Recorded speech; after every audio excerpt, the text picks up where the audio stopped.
Hi kids, we are back with another lesson. This one is on Objective 64, which is a prerequisite objective, something that you may remember from 6th and 7th grade and is necessary for us moving forward into rate of change, direct variation, slope-intercept form, and all of those other important things. This is not a replacement for attendance or attentiveness during class. It is just meant to help students who need a little refresher and perhaps some homework help. But please make sure that you are using your time in class as productively as possible. For our notes, we're actually just going to complete some sample problems together to demonstrate that really unit rate boils down to this one main idea of how much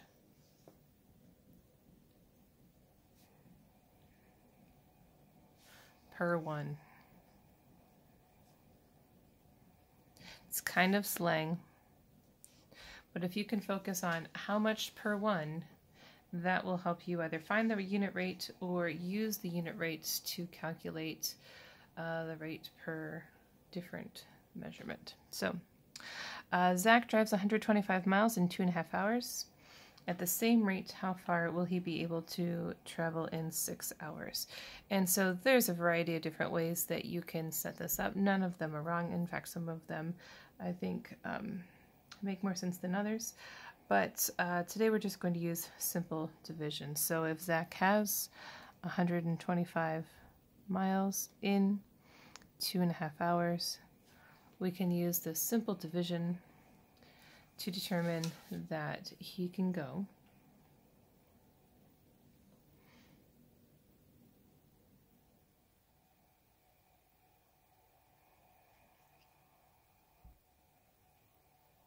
sorry for that weird pause there, I got distracted. So he can go 50 miles per hour. And that goes back to our theme of how much per one. Well, he can go 50 miles per 1 hour. And so we can use that to determine how many miles he could go in 6 hours. So if we take that 50 and multiply by 6, we get 300 miles. Zach can go 300 miles in 6 hours. Mark earned $3,582 while working for an electronics store for 3 months. If this is the case, how much did he earn in those first 2 months? So again, we can find out how much per one, how much money Mark made per 1 month by taking $3,582, dividing it up by 3 months to find that he made 1,194 months. Knowing that, we can determine how much he made in 2 months, or 5 months, or 6 months, or 10 months, or whatever you would like to find. So times 2, you will get $2,388 for 2 months. Okay. I want to encourage you before we move on to see what you can do independently. Push pause and then check back with me to see if our answers come together correctly. So an appointment at Dr. Dwyer's office is typically 25 minutes long. How many patients can Dr. Dwyer see in a normal 7.5-hour workday? Now you may have caught on that there is a slightly problematic situation here where we're looking at both minutes and hours, and so you'll want to convert one to the other so that we're either working with all minutes or all hours. It seems more logical to me to work with minutes, so I'm going to take my 7.5 minutes and multiply by 7.5 hours and multiply by 60 minutes to come up with 450. Dr. Dwyer works 450 minutes a day, and so those 450 minutes divided up into 25-minute appointments, you will come out with 18 total appointments, and that's the unit rate. Now that I know now that I have this unit rate of 25 from the word problem, we can see how many appointments you can have in a 7.5-hour workday, or a 10-hour workday, or a 5-hour workday. All right. Hurricane Katrina dropped 14 inches of rain over a 48-hour period of time.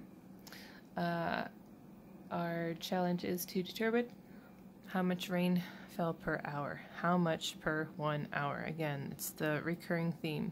So we have 14 inches to divide up over 48 hours. And if you divide this, you get a very messy number. 0.2916 repeating. Real life is messy, and sometimes our solutions aren't nice and neat. So you can round to whatever is logical to you. This is about 1/3 of an inch per hour. Whatever makes sense to you. Okay, that's a lot of rain. Okay. This is a real life problem. This is based off my life. It takes a really long time to grade papers, copy papers, put them in the paper grade book, put them in the online grade book, print out grade reports, analyze your solutions, blah blah blah blah blah.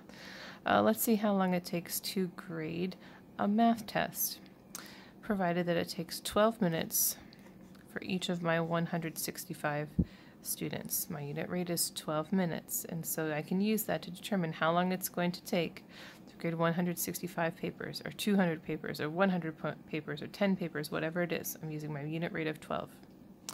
So I have 165 kids. Each one gets 12 minutes for a total of 1,980 minutes. That's a really big number. Doesn't really mean a lot to me because I can't really wrap my head around how much time that is. I'm going to have to convert that to hours by dividing this by 60, because there's 60 minutes in an hour. And we find that grading a test takes about 33 hours. That's no joke. That's a whole weekend. That's why you get a lot of your assessments on Friday. Okay. Few more here again. I want to challenge you to push pause, see how many of these you can get on your own, and then push play again, and we'll go through these together. So if I have 160 calories and 8 ounces of milk, I can find how much per one, how many calories per 1 ounce. And so if I divide this up, I can find that I have 20 calories per ounce. Well, now I can use that to find how many calories are in 15 ounces, or 20, or 30, or 100, whatever you need to find.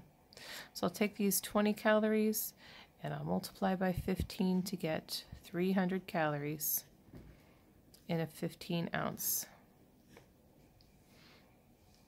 glass of milk. That's a lot of milk. I don't know. It might make me sick. Perhaps in the form of ice cream, that would taste better. Okay. Map reading. I know maps are kind of antiquated. Everybody uses GPS now, but hey, maybe you go to Disney or the zoo and you have one of those maps, so you need to see really how far it is from one exhibit or one ride to the next. And so, on a particular map, 25 miles is represented by 2 inches. If 2 cities are 7 inches apart, not in real life, but on a map, what is the actual distance between them? So again, we're going to have to find how much per one. That's our theme. How many miles per 1 inch? And so we can take our 25 miles for 2 inches to determine that's 12.5 miles per 1 inch on a map. Now if I have 7 inches, now that I know that each 1 inch is 12.5, I can multiply by 7 to get 87.5 miles for 7 inches. For 7 inches. I don't know if you can read that or not. Sorry about that. 87.5 miles for 7 inches. That's really sloppy. I do apologize. All right. This was our super mega challenge for those who need just a little bit more. You don't want to mess this up, because if you mess this up, not only do you have the wrong answer for a word problem, but you have a whole big dead lawn you're going to have to fix. All right. If 4 pounds of fertilizer are needed for a 500 square foot lawn, how much fertilizer is needed for a yard that is 25 by 50 feet?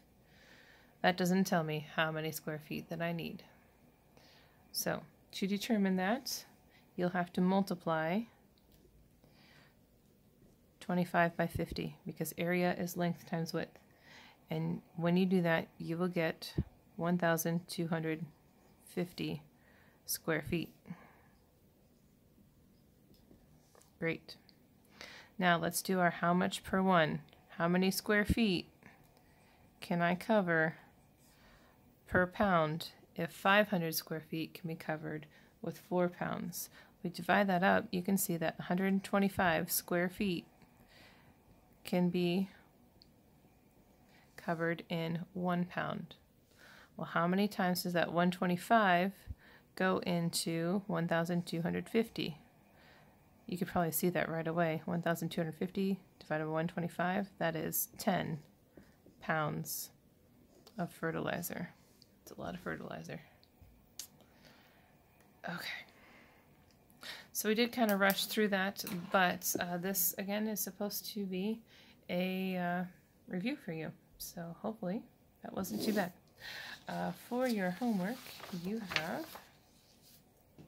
more word problems. And continue with this theme, please. How much per one?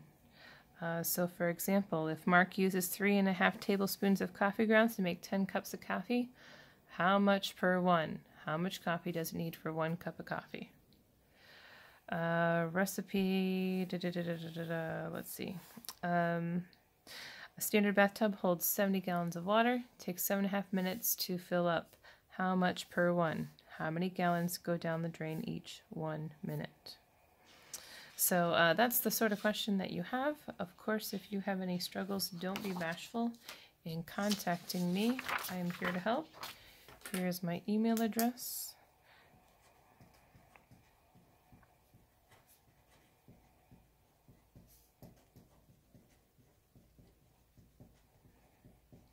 Shoot me an email. I'll get back to you as quick as I can. You're not a bother to me.